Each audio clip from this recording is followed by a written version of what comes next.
Hello दोस्तों, मैं राहुल और स्वागत है आप लोगों का आपके अपने यूट्यूब चैनल आरके सेंटर पे। दोस्तों, आज की वीडियो में हम लोग जानने वाले हैं बीबीयू सेमेस्टर 4 का जेनरिक पेपर हिस्ट्री के बारे में। ठीक है, इसके पहले वाला वीडियो में आप लोग को बताया गया था कि हिस्ट्री जेनरिक में किस प्रकार का इंपॉर्टेंट क्वेश्चन पूछा जाएगा। उसमें से आप लोग को इंपॉर्टेंट क्वेश्चन गैस भी करवा दिया गया था। तो आज हम लोग उसका इंपॉर्टेंट क्वेश्चन फर्स्ट वाला करने वाले हैं, जिसका आपका जो क्वेश्चन है इल्तुतमिश की उपलब्धियों का वर्णन करें।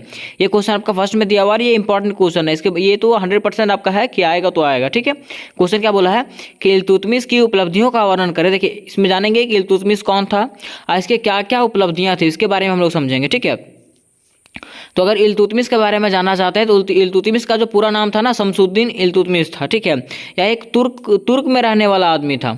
ठीक है, लेकिन बाद में क्या हुआ कि ये गुलाम वंश का जो था एक शासक, मतलब योग्य शासक बन गया था। अब इसको डिटेल से थोड़ा सा हम लोग जानते हैं। देखिए, यहाँ पे बताया गया है, इसका परिचय बताया गया है इल्तुतमिश का। इल्तुतमिश का पूरा नाम शमसुद्दीन इल्तुतमिश था। इल्तुतमिश का पूरा नाम क्या था? शमसुद्दीन इल्तुतमिश था। यह तुर्क का रहने वाला था। ये कहाँ का रहने वाला था? तुर्क का रहने वाला था। परंतु बाद में यह गुलाम वंश का एक योग्य शासक बना। लेकिन बाद में क्या हुआ? यह गुलाम वंश का एक योग्य शासक बन के उभरा। इनके पिता एक कबीला सरकार थे। इनके पिता जो थे क्या थे? कबीला सरदार थे। इल्तुतमिश का शासनकाल 1210 ईस्वी से लेकर के 1236 ईस्वी तक मानी जाती है। इल्तुतमिश का जो शासनकाल था वो कब से कब तक था? 1210 से 1236 ईस्वी तक था। ये आपको एमसीक्यू में पूछ सकता है कि इल्तुतमिश का शासनकाल बताइए, तो आपको बताना पड़ेगा 1210 से 1236। यह ऐबक का दास था। यह कुतुबुद्दीन ऐबक का क्या था? दास था।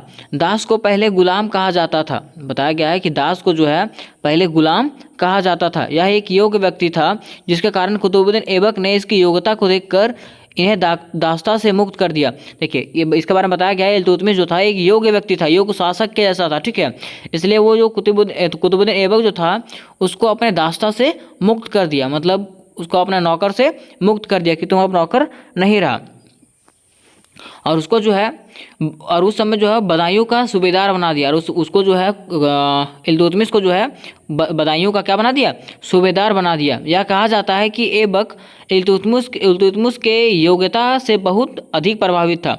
मतलब बताया जाता है कि कुतुबुद्दीन ऐबक जो था इल्तुतमिश के योग्यता से बहुत ज़्यादा प्रभावित था, जिसके कारण ही आगे चलकर ऐबक ने अपनी पुत्री का विवाह इल्तुतमिश से करवा दिया।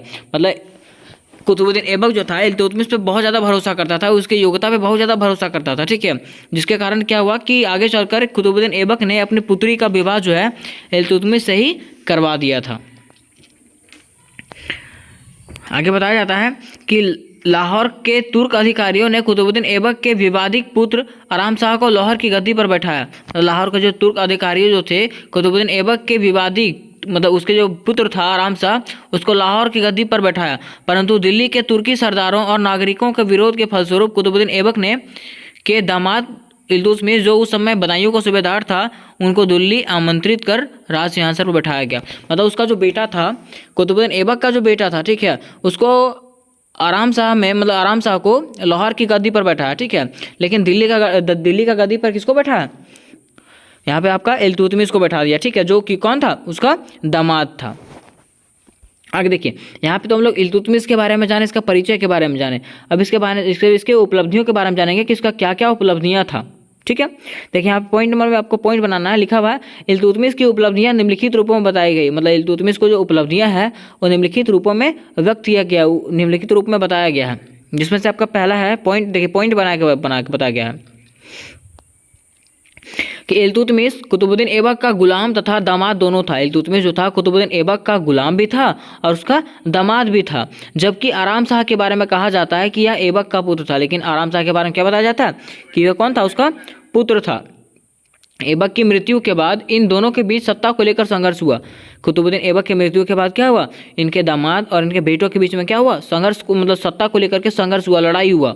यह कहा जाता है कि आराम शाह को ऐबक ने दिल्ली का शासन नहीं बनाना चाहता था, क्योंकि वह उतना वो योग्य नहीं था। मतलब यह बताया जाता है कि कुतुबुद्दीन ऐबक जो था आराम शाह को दिल्ली का सत्ता नहीं देना चाहता, शासन नहीं देना चाहता था। ठीक है, क्योंकि आराम शाह जो था उतना योग्य नहीं था कि वो दिल्ली का शासन व्यवस्था को संभाल सके। अब देखिए पॉइंट नंबर 2 में बताया गया है कि जिसके कारण लाहौर की गद्दी पर बैठाया गया था, जिसके कारण इल्तुतमिश को लाहौर की गद्दी पर बैठा गया था। यहाँ पे इल्तुतमिश छूट गया, ठीक है, जिसके कारण इन्हें लिखा हुआ मतलब इल्तुतमिश यहाँ पे हो गया, ठीक है, जिसके कारण इल्तुतमिश को नहीं, जिसके कारण यहाँ पे आपका जो आराम शाह था उसको लाहौर की गद्दी पर बैठा दिया गया था और इल्तुतमिश को जो है दिल्ली का गद्दी पर बैठाया गया था। ऐबक अपने दामाद इल्तुतमिश को दिल्ली का शासक बनाना चाहता था क्योंकि वह एक योग्य शासक था। कुतुबुद्दीन ऐबक जो था अपने दामाद इल्तुतमिश को जो है दिल्ली का शासक बनाना चाहता था क्योंकि यह एक क्या था, योग्य शासक था। इसके ऊपर भरोसा था उसको कि हाँ ये शासन व्यवस्था को संभाल सकता है। ऐबक की मृत्यु होने के बाद दिल्ली के गद्दी पर अपना अधिकार प्राप्त करने के लिए इन दोनों के बीच में संघर्ष हुआ। कुतुबुद्दीन ऐबक का मृत्यु जैसे हुआ, इनके बेटों आराम शाह और इनके दामाद इल्तुतमिश के बीच में क्या हुआ, भयंकर युद्ध हुआ, ठीक है, किस चीज़ को लेकर के, वहाँ का सत्ता को लेकर के, दिल्ली का सत्ता को लेकर के, ठीक है। देखिए इसके अगला पॉइंट में बताया जाता है कि आराम शाह के बारे में बताया जाता है कि जब दिल्ली की गद्दी को प्राप्त करने के लिए आराम शाह और इल्तुतमिश के बीच में संघर्ष हुआ जिसमें आराम शाह पराजित हो जाता है। बताया क्या जाता है कि जब कुतुबुद्दीन ऐबक का मृत्यु हो जाता है, ठीक है, तो उसके बाद में क्या हुआ था कि आराम शाह और इल्तुतमिश के बीच में युद्ध हुआ था, ठीक है, जिसमें से आराम शाह जो है वो हार जाता है, ठीक है, और इस प्रकार से दिल्ली की गद्दी पर इल्तुतमिश का अधिकार हो जाता है और इस प्रकार से क्या होता है, इल्तुतमिश दिल्ली का गद्दी पर बैठ जाता है। आराम शाह के पराजित होने के बाद इल्तुतमिश ने इन्हें बंदी बना के लिया। आराम शाह के पराजित होने के बाद जब वो हार गया तो उसको इल्तुतमिश जो है उसको क्या कर लिया, अपना बंदी बना लिया, जिसके बाद इनका हत्या कर देता है, जिसके बाद वो क्या कर देता है, इसका हत्या कर देता है, मार देता है इसको। इस प्रकार से इल्तुतमिश को दिल्ली की गद्दी प्राप्त करने में काफ़ी संघर्ष करना पड़ा। मतलब इस प्रकार जो है इल्तुतमिश को जो था वहाँ का गद्दी प्राप्त करने में जो था काफ़ी संघर्ष करना पड़ा था। यहाँ पे जो है गी लिखा हुआ, इसका मतलब गद्दी हो जाएगा यहाँ पे, ठीक है, दिल्ली का गद्दी प्राप्त करने में जो था, राजगद्दी प्राप्त करने में उसको काफ़ी संघर्ष करना पड़ा था, ठीक है। ये तो उसका आपका था कि उपलब्धियाँ, क्या क्या उपलब्धियाँ था, वो कैसे कैसे गद्दी पर बैठा, इसके बारे में था, ठीक है। अब जो है इसके बारे में हम लोग जानेंगे कि इन्होंने दिल्ली सल्तनत को बचाए रखने के लिए काफ़ी समस्याओं का सामना किया। मतलब ये जो था दिल्ली सल्तनत को किस प्रकार से बचा करके रखा था, कौन सा समस्या इसके सामने था, ठीक है, जिससे वो दिल्ली सल्तनत को बचा करके रखा था, इसके बारे में हम लोग डिटेल से जानेंगे। तो यहाँ पे बताया गया है, लिखा हुआ है कि इन्होंने दिल्ली सल्तनत को बचाए रखने के लिए काफ़ी समस्याओं का सामना किया। इन समस्याओं को 3 चरणों में बताया गया। ये जो समस्याएँ थे उसके सामने जो समस्याएँ थी उसको वो 3 चरणों में बताया है, जिसमें से पहला आपका क्या है कि 40 दलों का संगठन, वो 40वां दल का संगठन बना था। जैसे बताया गया है इल्तुतमिश ने अपने 25 वर्ष के शासनकाल में सभी समस्याओं का समाधान 3 चरणों में किया। मतलब इल्तुतमिश जो था अपना शासनकाल का समस्याओं का जितना भी हल था ना उसको एक जगह करके रखा था, ठीक है। वो क्या किया था, अपने शासनकाल के सभी समस्याओं का समाधान करने के लिए 3 चरण बनाए थे। प्रथम चरण में उन्होंने वैसे लोग का दमन किया जो उन्होंने गद्दी पर बैठने से रोकता था, वह बाधा डालता था। प्रथम चरण में वो क्या किया कि वो अपने जितने भी दुश्मन थे उसके, जो उसको गद्दी पर बैठने से रोक रहे थे, उसको वो क्या कर दिया, मार दिया, ठीक है। दूसरे चरण में इन्होंने अपने साम्राज्य में 40 दलों का एक संगठन बनाया। दूसरे दल में क्या किया, दूसरे चरण में इन्होंने क्या किया, अपने साम्राज्य में 40 दासों का एक संगठन बनाया, संघ बनाया। इस संघ में उन्हें शामिल किया जाता था जिस पर इल्तुतमिश विश्वास करता था। इस संघ में जो है उसको ही रखा जाता था जिस पे इल्तुतमिश पूरा तरीके से भरोसा किया जाता था। 40 दासों का संगठन को 40 दास का दल कहा गया। 40 दासों का जो संगठन था उसको क्या कहा गया, 40 दास दल भी कहा गया। इस दल को स्थापित करके इल्तुतमिश ने अपनी शक्तियों का मजबूत किया। ये दल को जैसे स्थापित किया तो इसके साथ साथ इल्तुतमिश जो था, इल्तुतमिश का शक्ति बढ़ गया, अपने शक्ति को क्या किया, वो मजबूत किया। ये तो उसका दूसरा चरण था। तीसरे चरण में क्या करता है, तीसरे चरण में इनके समस्याओं का कारण था अल्दोज, जो गजनी का शासक था लेकिन दिल्ली पर अपना दावा रखता था, ठीक है। अब तीसरा चरण में इनका सबसे बड़ा समस्या क्या था, अल्दोज था। कौन था, अल्दोज था, जो गजनी का शासक था। जो कहाँ का शासक था, गजनी का शासक था, लेकिन दिल्ली पर अपना दावा रखता था, लेकिन वो बोलता था कि दिल्ली मेरा है, ठीक है। इन्होंने दिल्ली में समस्याओं को देखते हुए इल्तुतमिश के विरुद्ध खड़ा हो गया। ये जो था, जब वो देख रहा था कि हाँ दिल्ली में कुछ प्रॉब्लम है, तो वो उसके सामने जो था इल्तुतमिश के सामने खड़ा हो गया कि नहीं, दिल्ली किसका है, मेरा है। यह माना जाता है कि अल्दोज ऐबक द्वारा भी हराया गया था। मतलब यह माना जाता है कि अल्दोज को कुतुबुद्दीन ऐबक द्वारा भी हराया जाता है, परंतु दिल्ली में इल्तुतमिश के समक्ष समस्याओं को देखते हुए उनके विरुद्ध उसे करके लाभ उठाना चाहता था। मतलब जब वो देखा कि इल्तुतमिश के सामने कुछ प्रॉब्लम है तो वो क्या हो गया, इसके समक्ष खड़ा हो गया कि दिल्ली किसका है, मेरा है। तो वो समस्याओं को देख रहा था कि इसके पास समस्या है, अभी इससे हम दिल्ली को जीत सकते हैं, ठीक है। परंतु इल्तुतमिश ने उन्हें पराजित कर दिया।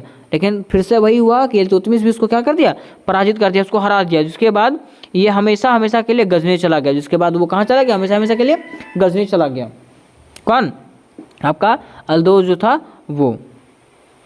अब देखिए सेकंड में आपका क्या है, मंगोल का आक्रमण। मंगोल का आक्रमण क्या है इसमें, तो मंगोल का आक्रमण के बारे में जानेंगे कि जिसमें वहाँ पे इल्तुतमिश वहाँ का शासक था, उसमें मंगोल आक्रमण भी हुआ था।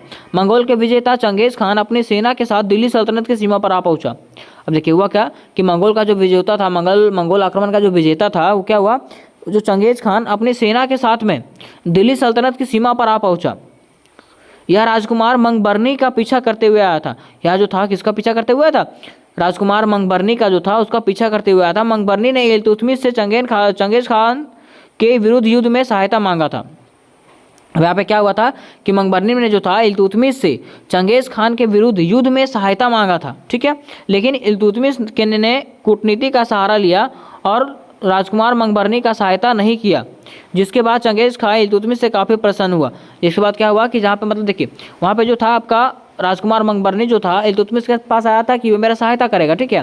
लेकिन वो कूटनीति का मतलब वो बताया उसको कि हाँ ठीक है हम तुम्हारा सहायता करेंगे, लेकिन चंगेज खान को वो बता दिया कि हाँ ये मेरे पास ही है, तुम आओ इसको ले जाओ, ठीक है। मतलब वो उसके साथ मिल गया। अब देखिए क्या हुआ कि इल्तुतमिश भी किसके साथ मिल गया, चंगेज खान के साथ मिल गया। जिससे क्या हुआ, चंगेज खान इल्तुतमिश से पूरा खुश हुआ, ठीक है, और दिल्ली सल्तनत पर आक्रमण नहीं किया। और वो जो था दिल्ली सल्तनत पर आक्रमण नहीं किया। इस प्रकार इल्तुतमिश को दिल्ली में अपनी सत्ता को कायम रखने में सफलता मिली। और इस प्रकार जो है इल्तुतमिश को दिल्ली में अपना सत्ता बनाने मतलब सत्ता को जो है कायम रखने में सफलता मिला था। मतलब इस प्रकार जो है क्या किया था, इल्तुतमिश जो था दिल्ली में अपना सत्ता को बनाए रखा था, ठीक है। अब इसके आगे पॉइंट नंबर 3, राजपूतों से संघर्ष। मतलब तीसरा पॉइंट क्या था, तीसरा इसको किससे खतरा था, ठीक है। तो लिखा राजपूतों से संघर्ष। बताया जाता है कि राजपूतों का क्षेत्र कुतुबुद्दीन ऐबक के शासनकाल से ही विद्रोह का केंद्र बना था। मतलब राजपूतों का जो क्षेत्र जो था कुतुबुद्दीन ऐबक के शासनकाल से क्या था, विद्रोह का केंद्र बना हुआ था। लेकिन जब इल्तुतमिश दिल्ली का राजगद्दी पर बैठा उसके समक्ष भी राजपूतों के संघर्ष का समस्या बना रहा।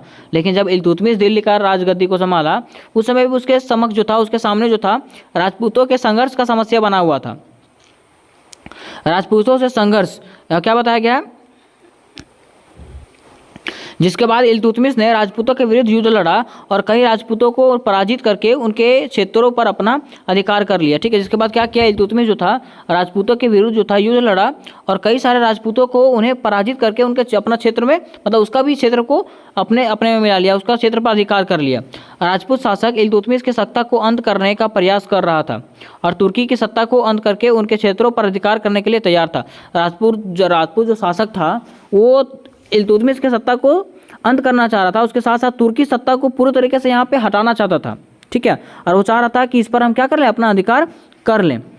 परंतु इल्तुतमिश ने राजपूत राजाओं को पराजित करके अपनी सत्ता को मजबूत किया। लेकिन क्या किया इल्तुतमिश ने, राजपूत राजा जितने भी थे उसको हरा करके अपनी सत्ता को मजबूत कर लिया। यहाँ तक था कि आपका इल्तुतमिश कौन था और उसकी उपलब्धियाँ क्या क्या थी, ठीक है। अब हम लोग जानेंगे इसका निष्कर्ष क्या निकलता है। निष्कर्ष में बताया गया है, देखिए कोई भी क्वेश्चन है उसका उसमें निष्कर्ष देना बड़ा जरूरी है, ठीक है। निष्कर्ष में आपको पता चलता है कि ऊपर से नीचे तक पॉइंट में क्या लिखा हुआ था, आप क्या बताए थे। तो इस प्रकार से उपयुक्त तथ्यों के आधार पर हम यह कह सकते हैं कि इल्तुतमिश गुलाम वंश का योग्य शासक था। मतलब ये ऊपर लिखे हुए बातों से हम यह बता सकते हैं कि इल्तुतमिश जो था वो गुलाम वंश का एक योग्य शासक के रूप में उभर के खड़ा हुआ था, जिन्होंने दिल्ली सल्तनत को बनाए रखने में महत्वपूर्ण भूमिका निभाई, जिसने दिल्ली सल्तनत के सत्ता को बचाए रखने के लिए और मजबूत बनाने में महत्वपूर्ण भूमिका निभाई थी, ठीक है। तो ये आपका खत्म हुआ यहाँ पे क्वेश्चन। तो उम्मीद करते हैं कि आप लोग को बढ़िया समझ में आया होगा। अगर बढ़िया समझ में आया होगा तो क्वेश्चन को शेयर करें, वीडियो को ज़्यादा से ज़्यादा शेयर करें और चैनल को सब्सक्राइब कर लें। तो मिलता है नेक्स्ट वीडियो में, तब तक के लिए जय हिंद जय भारत।